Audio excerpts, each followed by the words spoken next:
Welcome to Better Biz, and today I've got a really interesting guest in 𝗕𝗲𝘁𝗲𝗿, who's the Managing Director of Virtual IT Managed Services. Peter, thanks for joining us. Great to be here, Anthony. Peter, I wanted to ask you about one of the great debates of our time. Right? I turn on my computer, it says you need to perform an update. I think, do I do the update? Is the update legitimate? Should I wait till later? What happens if I wait till later? You know, it's like it's a question that most people are facing almost daily in their minds. And what's the answer? What do you advise when people are in that sort of scenario? And indeed, should they even be in that scenario is probably the important question. Should they be handling the updates locally? Well, my usual advice is that if you're doing updates without pre-testing them on a system that is not critical, amounts to about playing Russian roulette with your business.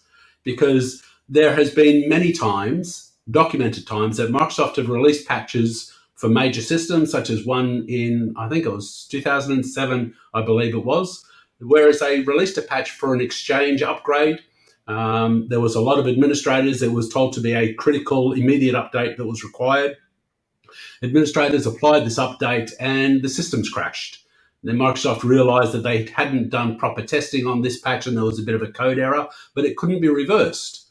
Therefore, the next problem became there was a lot of administrators that had their systems down and realized that their backups weren't working properly. So they had a lot of egg on their face.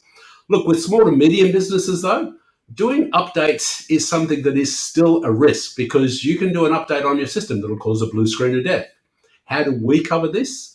Every update that we actually perform for our clients, we've pre-tested and we've validated that these updates will not cause any major catastrophes actually on their system. And for the ones that we are concerned about, we always ensure there's a rollback procedure for that. If there's no rollback, you have to test before you commit that to a company-wide solution. Now, this is where some of the things like virtualized computer systems comes in really handy because you can play like in a sandbox, play around with it until it actually breaks. And then you go, okay, now we know not to do that in the real world. Yeah, and you mentioned Microsoft before, and I know you're a Microsoft Silver partner, but it's almost a full-time job keeping up with those updates, aren't they? Because they are pretty regular.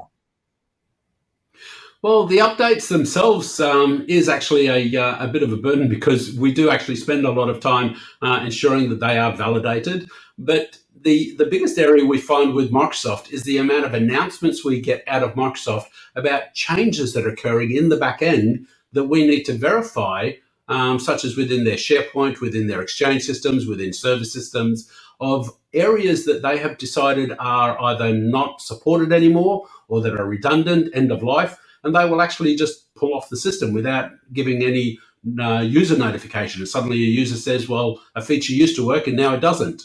And we find out it's because Microsoft have pulled the feature. So we're constantly always reviewing those to try to find out what may affect our clients so that we can give them some forewarning to ensure that they actually have some plans in place. Peter, you've given us a lot of really amazing information today. How do people get more? Well, the best one I could recommend people would be to download or subscribe to our weekly cyber tech tips.